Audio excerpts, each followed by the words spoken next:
and I shoot and I roll out of the way because I'm on a game trail, and that bear comes right, like, if it didn't hit me, it was like a quarter inch away, right? It like just brushes. I could feel it like go right by me.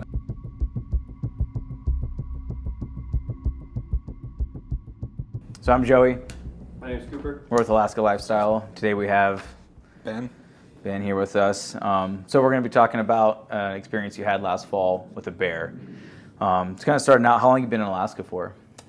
I moved here the end of 2015, so about 8 years now. Okay. Where'd you from originally? I grew up in Canada, then I moved to Minnesota, and then from Minnesota to Alaska. Okay. How long have you hunted up here for? Since I got here. I got a small games tag as soon as I moved here because it's cheaper. And then as soon as my 1 year residency was up, I've been moose and caribou hunting pretty much the same area since I've been here. How many times have you come across bears while hunting, whether that be accidental or actually hunting them? Well, in the last 2 years, twice. Before that, 0. So.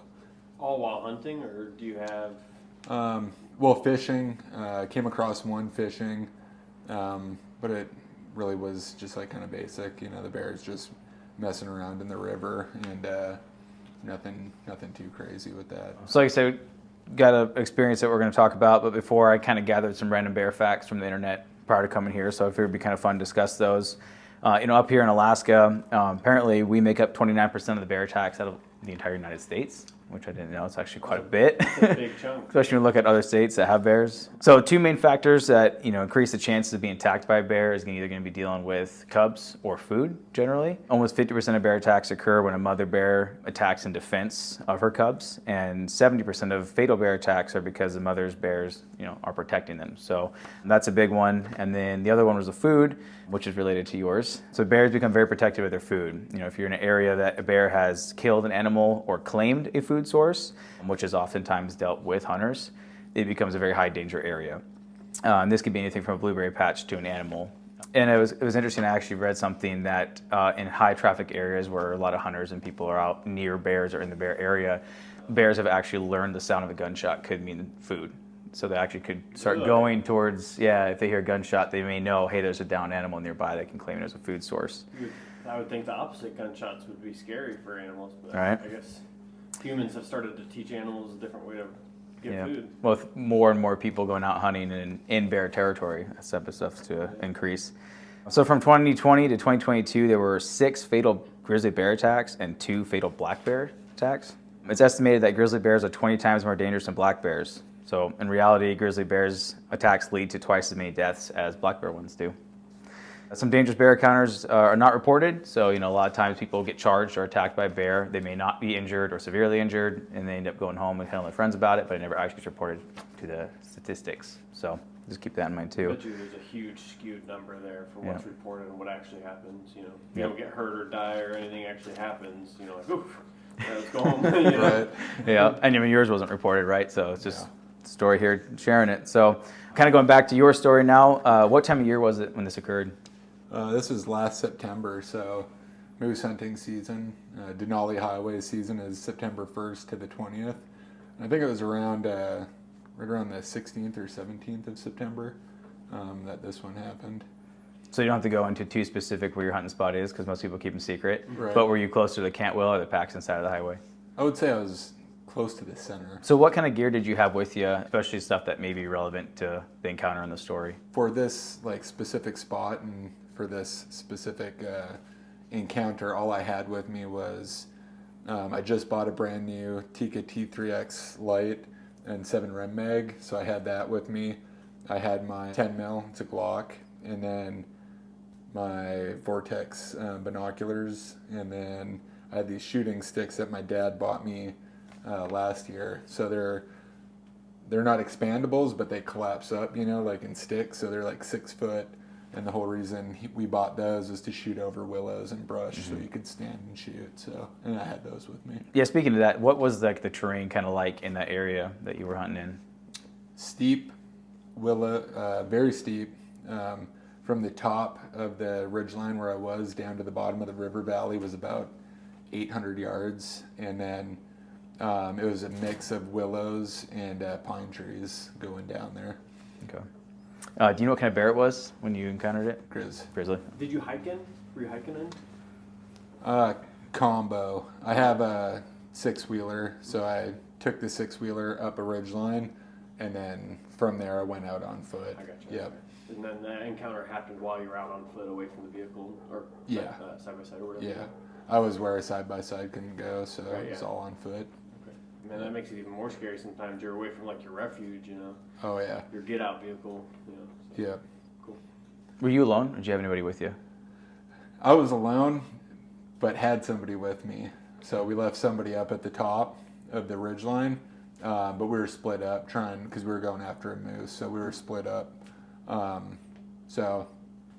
But solo by Cool. myself. All right, you want to share the story with us? Yeah. All right. So last year's hunting season was like super weird for Alaska. Tons of rain, tons of washouts. We went into our original spot, me and my buddy Derek. So we go into our original spot. It's just pouring rain every day. We end up shooting a caribou each in between the rain, and we decide that we're going to leave. And then, of course, the night that we're going to leave, it's like hurricane winds. We got a 8-man Cabela's tent, you know, the geodome kind of tent, and those things don't collapse much. But we're up all night holding our hands and backs up against it so it wouldn't collapse on us. Rain was sideways.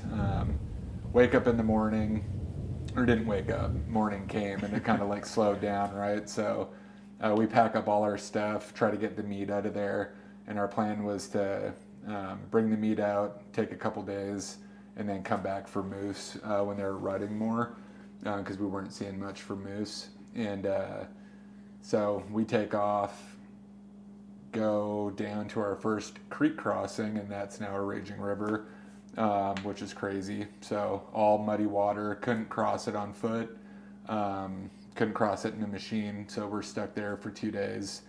And then I end up finding a log jam that I just am bored, so I just break that free, and that dropped the water, and then we were able to cut a trail up.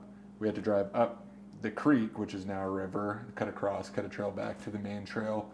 Then we get to another crossing, which is usually calf deep, like 1.5 feet, and now that's, I'm 6'4", it was like 4.5 feet, 5 feet, just raging.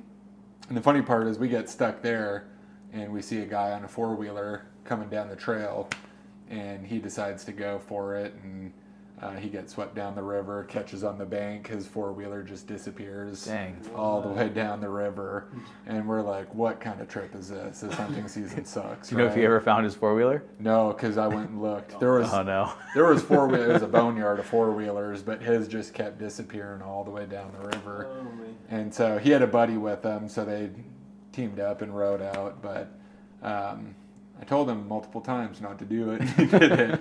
And I'm in a big side-by-side, and I couldn't even get my machine across. I couldn't even walk across it. I had waders.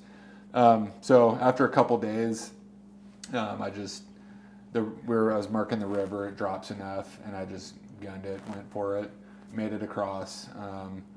And my buddy's machine couldn't make it across, so we had to leave it, bring all the meat, and just took my machine out, went and processed the meat, got it frozen, took a day off, came back out. The water dropped enough by that 3-day period where we were able to winch his machine across. So you had to leave his on the other side of Yeah. the river, and Yeah. then you guys just left for a day or so? Yeah, we were gone for about a day and a half, left his machine there. There's no getting it. His sits a little bit lower than mine. It would have got swamped. And so when we came back, it was, we had to run his winch all the way across to mine and then tie it behind mine. And then as he was coming across, there was like a little rock bank that he could get on, and then I just gunned it and towed him up and out. So worked out good. We got his machine out, and like things were finally starting to look up for this trip. And then we found a new spot to hunt. We met up with our friend Frogs, or Mike, but we call him Frogs. So met up with him. He couldn't cross the river to meet us, so he just found a spot to hunt. So we meet up with him, and he's telling us about this bull that he's been seeing. He's been hunting for a few years, so like judging a 50-inch bull is kind of hard by yourself without somebody there with you to either give you the thumbs up or be like, oh, I don't know, right? That's a So true it's statement. Yeah. Guessing that 50-inch is hard. All year last year. Yeah, it's $1,000 ticket if you Yeah. don't get it right. We decided to link up with him, and he takes us to the spot. So it's this big river valley, and there's cliffs on each side, right? Like going up and down, and mostly pines that go down, and the whole river bottom is like all willows, and there's a river that goes through the middle of it. So we set up on this ridge the first night with frogs, and he was telling us like I've been seeing it the past 2 nights, and then sure enough, like an hour and a half, 2 hours before dark, this bull comes out, and as soon as I see it, I'm like, oh yeah, it's a no doubter, right? It was like pushing 60, had huge beams coming off, which is something that you want to look for. Is like if that beam is coming out like way past its ear, you got a good extra 5-10 inches on each side, right? So I was like, that's definitely a shooter. We go down there and get to the creek or the river, call at it. He doesn't come out. He just stays on the other side, hung up there. He's got a couple cows with him, so he never comes. And then it gets dark, and we just kind of retreat since he's been seeing it. And so the next morning, we go out there, and we're hoping it's on this side of the river. It's like out, right? So we get up early, get out there. All 3 of us are just hunting together because we want to get this one moose. And we're sitting there, and upriver on this side of the river, like 1,000 yards, there's a bull standing there, and it's huge, right? Like the willows are like 8 feet tall, basically. They go from 4 to 8 feet, even higher than that. And he's standing above it, and you just see his antlers, and you're like, oh, there he is. And he's on this side of the river. So me and Derek are pretty jacked. We bring out a Montana decoy with us, like one of those cow decoys that just folds up. And we see the bull, but we don't see the cows beyond it because it's all full of willows, right? So the cows are about head height, so we can't see that he has like 8 cows with him upstream of him. So now we got the bull at 1,000 yards. The cows are at like 1,500 yards. He's got them all herded up. But we're calling at him, and he's kind of like giving us attention, so we think we have something. So we go down the ridge line to the river bottom, and it's wet still because it was all flooded, right? So I can't even walk through this stuff or break through it, and I was like, we got to come up with a different game plan. Frogs was still up top just watching, he's like our lookout man up on the ridge, and he's motioning that the bull is leaving, and we can't see anything down there. So Derek is there, and I'm like, I'm going to go back up, dude. And we're going to run the ridge line. And he's like, I'm going to go on foot this way. And I was like, all right, well, if we cut it off and the bull comes back to you, you shoot it. Otherwise, we'll try to cut it off, and whoever sees it, it's a no-doubter, just shoot it. And he's like, cool. So I go up to Frogs, tell him the game plan. We rip down this ridge line, find this really bad trail, and then follow it. And I get to about where I saw those cows. There's like 6 cows beyond the bull. And I was like trying to get ahead of it because that bull was walking away. So we get ahead of it. I hop off the machine. We hike in and get up on the ridge. And there's like, now I'm up high and it gets pretty steep, but there's like a sea of willows that go down and then pines on each side, right? So I was like, at least I could see through the willows to see if it comes across. And so I set up there. And I start calling, and Frogs is with me, and the wind is coming straight up, right? So it's coming from the river bottom straight in our face. And as I'm calling, I see a spike come out, and we could shoot a spike, but I was like, I'm not shooting the spike if that bull is around, right? So I keep calling. I'm just cow calling, and then like 3 seconds later, this bull steps out, and he's right at the base of this ridge line, right on the river bottom, right where it kind of starts flattening out. And I was like, oh, dude, there he is. And he's like looking uphill. We're 800 yards at that point. He's looking up and he's raking.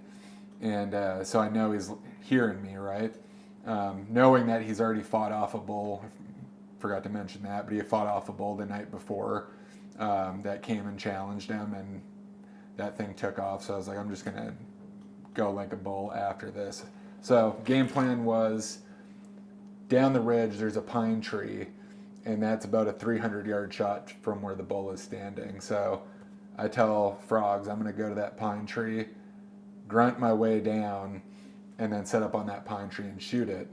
Moose generally like to work the wind on you, so they'll like, as the wind's coming up and they hear that, they'll come up behind you and try and get that scent off of you or whatever it is, like the cow or the bull. So we've been busted by moose before by not knowing that. So I tell Mike, just stay up top on the ridge, because if this bull hears me, he might try to come in between us, and if you see him come up behind us and you get a shot on him, just smoke him. So had a good game plan. So I stripped all my gear. All I had was, this wool sweatshirt. I'm an idiot. Had my pistol underneath the wool sweatshirt because I threw this on top. Had my binoculars and my Alaska Guide Creation pack. Had that on top. Cinched that down. Had my rifle. And then those shooting sticks. And I think that's all I had. I was probably wearing this hat too. So I tell Mike, all right, you stay here, I'm going down. Wind is still in my face, I'm grunting. And as I'm going down, I'm going through the willows. So it's like varying height, right? I'm 6'4", so it'll go from like waist high to where I can't see anymore. And as I'm cutting through, I'll let out a grunt as I'm making noise and breaking brush. And I could still see the bull at times, and he starts raking. And I was like, oh man, slam dunk. Like, I got this sucker. Even if he goes out into the river bottom, if I get to there, it's wide open, just willows, and I'm just going to smoke him. So I dip down even more into this little swell and then come back up to where that pine tree is. And as soon as I get to the pine tree, the moose is gone. And I'm like, dang it. So the bull was facing to my left the whole time. And while I was doing this, he had a group of cows behind him. Like, all the cows were behind him, just like not doing anything, just standing there. And that bull, while he was focused on me, he was focused into the pines too. So he was looking in there and looking up at me and scraping. And I was like, okay, there might be another bull in these pines, right? Because he might think I'm a bull, there's another bull. He was looking in there. Or he went into the pines and bedded down, because at that point it's about 9 a.m. And that's what he did the day before, is he went and bedded down during the midday, and then we tried to wait for him. So I was like, maybe he's bedded down in there. And then I was like, or he went out into the river bottom and I could get him. So I was like, I'm just going to cut through the pine trees. So I take a left and start going through the pine trees. And as I'm walking into the pines, out of the corner of my eye, I just see like the top of an antler. So I stop and I look closer through all the brush, and all I could make out was like about that much, and it's like a rounded top of a paddle of a moose. And I was like, okay, this is a different bull, because the bull I was looking at had like really defined points on it, right? Like on the top. And this one was rounded. So I was like, man, that paddle is huge, right? It was big and wide. And I was like, that's got to be the reason he was looking in here. And if this is the dominant bull, if this guy left and this guy's huge, then this one must be bigger, right? So I was like, I'm just going to change focus and go after this bull. So I turn left and I find this game trail, and I step on the game trail where I could see the antlers better, and or the paddle, and I pull out my binos, and I put my binos on it, and I don't know how long, it felt like it was like 15 seconds. And I'm not seeing it move, and I'm like, is that a shed?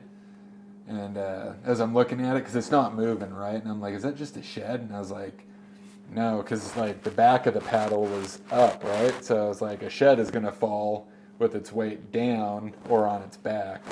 But this thing was straight up, but it just wasn't moving. I was grunting at it, didn't even get like a head shake.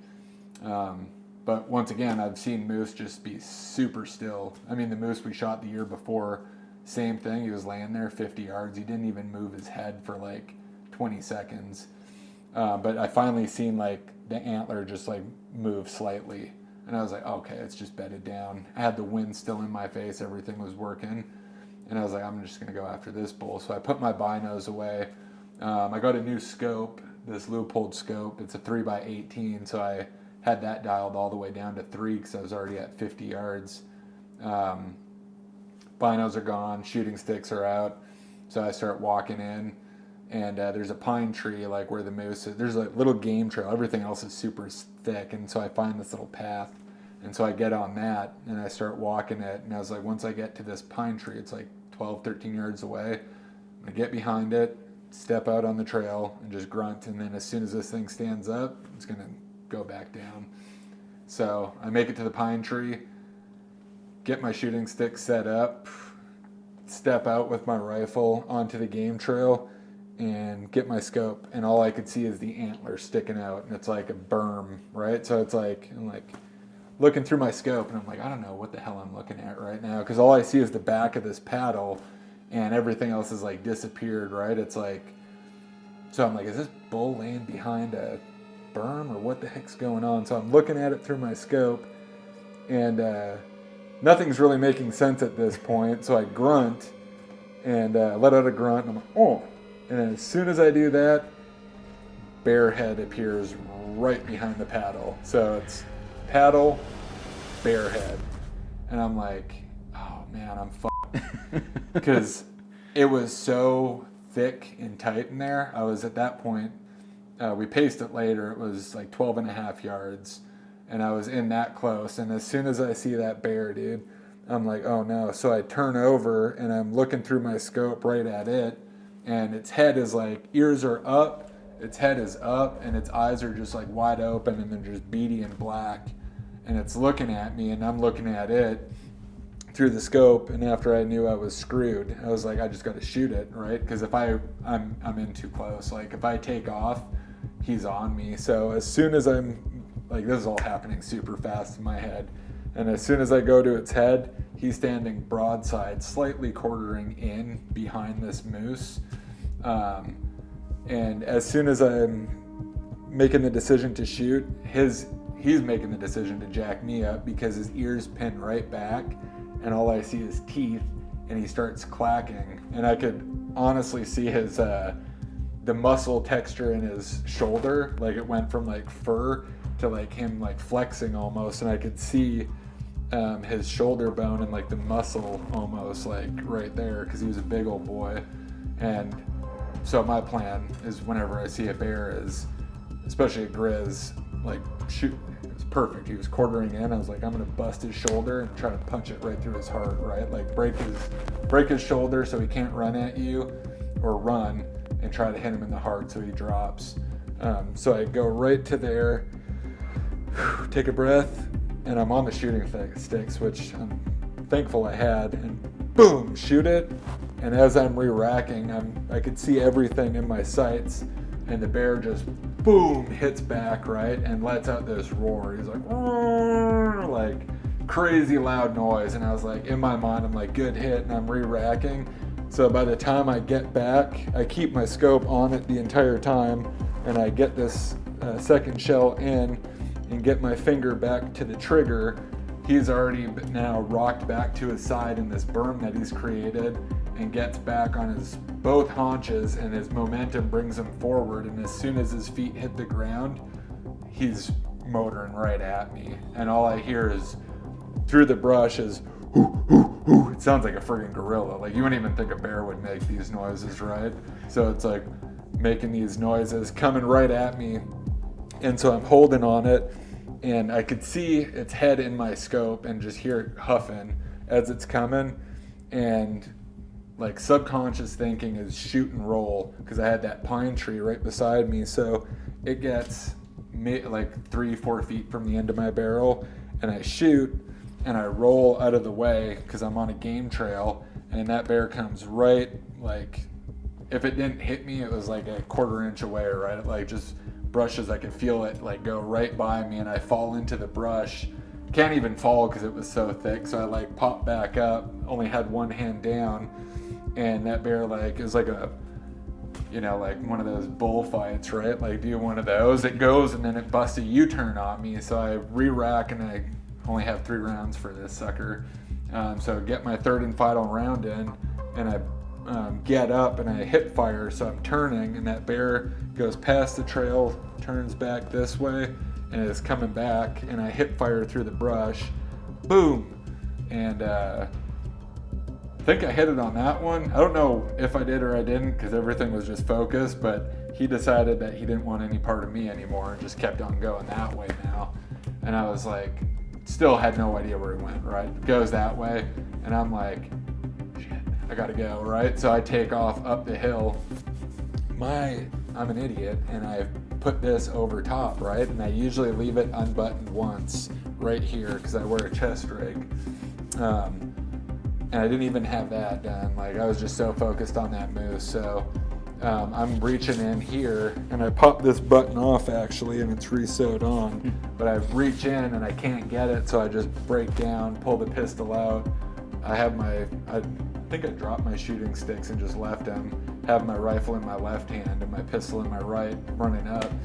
And my buddy's Frogs is at the top of the hill and I'm breaking brush, like sprinting up there. And he's like, yeah, you know? And I'm like, no, bear, like yelling. And I don't know if it's me breaking brush or if the bear is still behind me. Make it all the way up to him. He's like doing Overwatch because it's so steep. And I get up there and I have we walk back to my side-by-side, and the only time I smoke cigs is moose hunting because I'll have one in the morning and one at night. And so I was like lit up with smoke. I had some Bullet bourbon in my cooler and a beer, and I was like, trifecta, man. Cig, shot, beer. I was like, bro, you're not going to believe what just happened, dude. He's like, what the heck, right? So we chill for about an hour and a half. And about hour and a half, 2 hours, go pick up Derek because he's still down at our original spot like a mile and a half away. So we motor there and he's sitting on the ridge and he's like, you got him, didn't you? And I was like, nope, almost got killed by a bear. And he's like, no, you didn't. I was like, tell him the story. He's like, no way, dude. He's like, I heard the shooting and it was like you were shooting a semi. It was like, boom, boom. Boom! And he's like, I thought both of you shot at the same time and then somebody did a final shot. And I was like, no, bro, it was bear, jump out of the way, bear again. He's like, wow. So we go down there, explore the area, find out that this bull was killed. The bull that I was looking at, it's like a 60-inch bull, right? It was... we kind of like did a rough measurement on it, and it's somewhere between 58, 60 inches.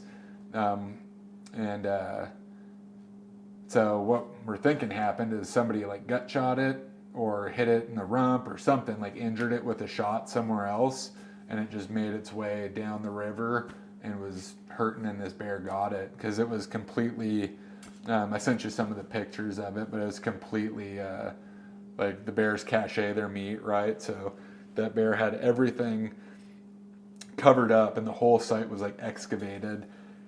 And that's why it looked so weird, was because the beam went right into the ground or right into its head, but you know, it was covered up, so it was just sticking up. We went back up, went and looked for it a little bit. Nobody was like too keen on looking for it because it stunk. Like, I didn't even smell it till I went down the second time. In fact, it was a good thing that I seen this antler, because if I would have shot that bull, like we would have, generally our plan is, right, like shoot the bull, it would have dropped. If it was still there when I got to that pine tree, we would have been walking within 20 yards of where that bear was eating the moose as we were going down for it, like just thinking about work. We always carry our pistols with us, but not always our rifles. And we would have been down there working on this moose. And then, you know, like teams, you know, like one guy, I know I would have been like, screw it, dude, I'll take this hindquarter up and then pack it out. And then I see a bear with a hindquarter on my back. It would have ended with a 10 mil, would have ended a lot different, right? So everything worked out. Even when we went down the second time to go look, I was like, antlers, you know, the moose is in here. We actually passed, it was so thick, we passed it and then came back and passed it again. I was like, I'm telling you, it's like in here. And then I went into 2 different spots, and then we finally could see the antler sticking out, and we were able to get there. Like, just the fact that I was able to spot it was lucky, because if I would have continued past that, it would have been a surprise attack on the bear, you know. I was active and not reactive, because I was ready, but had I been reactive, I would have got smoked by that bear, no doubt. But yeah, worked out really good for me. Not, That's yeah, It's crazy. never got the moose either. Oh. So that moose, I don't know where it is. It's still long gone. Always next year. Yep. Next year. Yeah. So you mentioned some of the pictures that you sent, because you did have video that you took after the incident to kind of replay through it, right? Yeah. Is there anything about that was noteworthy that you wanted to? It just kind of shows like the pictures I sent you. It'll show the lay of the land basically. Like the ridge that I'm looking down, you'll see it drops down the pines and the willows that go, and then you can see that nice river bottom just full of willows, and then the ridge line on the other. And I went like pretty much down the center of that and kind of hugged, as you're looking at the picture, the left side of those willows into the pines, and it happened kind of down at the bottom, down there. And in the video, I'm a horrible filmer, and like even when I went goat hunting with my buddy Derek, he shot the goat. I took the pictures of him, and he took a picture of me with it, and the picture of me looks way better than it does of him. I'm like, sorry, dude, I suck. So my video kind of sucks, but you could at least see like the like how thick it was, right? What are the chances, man? 1 in a friggin' million, I swear. So that's where the moose is. Saw its paddle, and I was right here.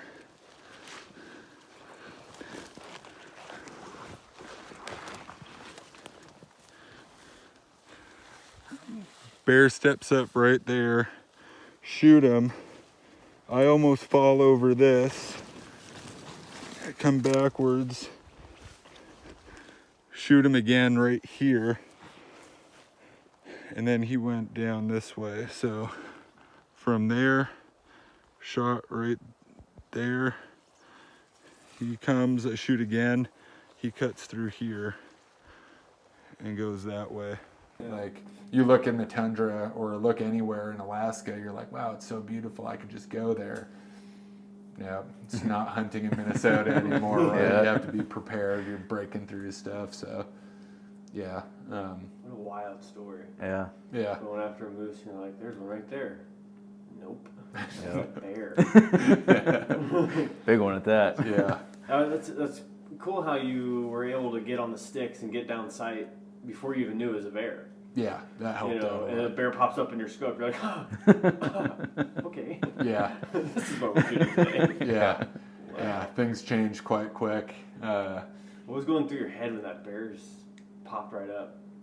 I knew I was toast unless I shot it. Like I was like, I'm probably gonna get cut or get hit, but I need to like hit this thing first. Make it weaker or something? Yeah, so breaking that shoulder is very important, especially with grizz, because they're so big and they're so strong that if you have that quartering in shot, it's like perfect, right? Because you could bust that shoulder and try and penetrate into the heart. So now it's like out of limb. But after shooting we shot a grizz the year before, couldn't even find blood on the one we shot the year before, but it was wide open in the tundra, so we could mark it until we heard it crash. But yeah, that's what was going through my mind, is like, shoot this thing. So you had some experience prior to this with bears and Yeah. taking one down. Yeah. That's good having that. Yeah. Yeah, I've shot black bears. Speaking of stats, I believe, and you can fact check me on this, but I think there's 15 times more black bears in the U.S. or the world. I don't know, but grizzly bears account for twice amount of bear attacks than grizzly bears or something like that, or than black bears. But I've shot black bears, and even a black bear, like I dumped one at 50 yards, and he had no idea I was there. Different scenario. It was just a bait can. And I hit it, and he like turns in and just runs straight at us. But he was had no idea we were there, and we're in the ground blind and everything, and he just drops. But I was like, man, that thing hit it right in the heart, and it still ran 50 yards full speed, right? Crazy. So it's just kind of crazy how tough they are when their adrenaline gets going. Power through anything. That's Yeah. crazy. Yeah. You don't land a good shot. They're still coming. Yeah, yep, Holy moly. yeah. So I'll say, if you go grouse hunting now, like after that, I went down to the peninsula, Kenai Peninsula, and started grouse hunting. And I was like, I go in with a 410 and my dog, right? And I'm like shooting these birds, and one just drop one. The other one keeps going from tree to tree, and I'm just busting focused on this bird. And now I'm in there like 100 yards with a 410. And you know, I'm like, what am I doing? Come on, it's just I a should have learned grouse, my lesson right? by now. Yeah. So now it's like, we're like, okay, pistol on at all times. Pistol always on the outside layer. Like, so now it's like 90% of the time I have it on the outside, and of course, this time it's underneath. And I can't say always because I didn't do it, but I'm very good about maintaining the pistol on the outside. Binocular pack, pistol, everything's good. But so I would say always have your pistol on the outside, and even if you're packing out a moose, somebody's got to have a rifle. Yeah, that's actually a good question. Let's repeat that again. What advice would you give to people that are out in the wilderness, not just in Alaska, but anywhere that has big game? What advice would you give people when you're out there? Team up. You got to have a group, right? Like, you don't split up. There's a couple guys the year before last hunting season, 2 out-of-staters were, I believe one was killed by a grizz when they were on a moose.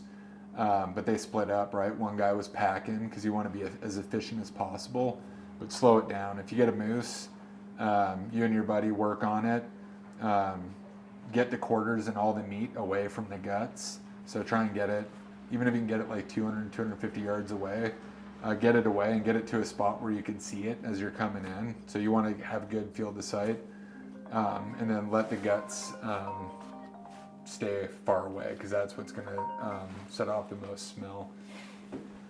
And then from there, now I would say after this experience, bring your rifle. Like, don't get lazy and just have pistol. Like, a pistol's good as a backup, but if you could have a primary, just at least if it's on your pack when you're working on the moose, you could just retreat to your rifle and start putting those big heavier rounds in it. And then always team up. Like, don't send one guy with meat while the other guy's working. You both get the meat off, get it on the tarp, and then once you get all the meat done, as a team, bring it back and forth. And that's generally what we do, but this year we had a third guy, and I was playing it through my head. I mean, I pack caribou out, and I'm just like, let's get efficient. So I just put it all on, and I start running meat up and down while my buddy's cutting it, but won't do that anymore. Yeah. That's the rifle there, right? Yeah. And what's the caliber you were using? 7 Rem Mag. Okay. With a first year, only thing that I killed with it. First time I bought a new rifle, I had a Tika T3X for 8 years and 30-06. 7 Rem Mag's like the same thing, so I don't know why I bought it. But I was like, man, that was a Christmas present to myself. I killed a caribou, actually, and then this bear. And I was like, man, I might have to retire this rifle now. I don't know if it's bad luck or what, or if it's good luck, I don't know. So. Well, you didn't die, and you had that gun. I would say that's good luck. Yeah, I think I might just keep it. Didn't jam on you if that was Asta's rifle, you'd have been dead. Yeah. A few other things. So, for just the audience space, use a few terms that people might not be aware of, like grunt, raking. Can you kind of go over some of those terms that you use, just so we have context behind it? Yeah. So there's 2 trains of thought when moose hunting.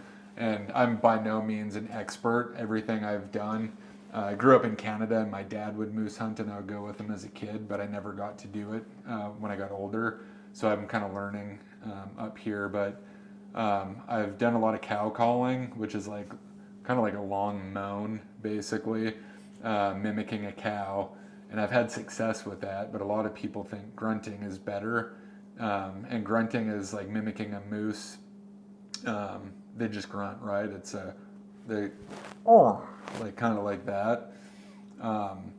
And what I've experienced with shooting moose, like when I'm cow calling, I've had moose come in and they start grunting to let them be known, and then they'll start raking, which means they'll take their antlers and start raking it through the trees and the brush.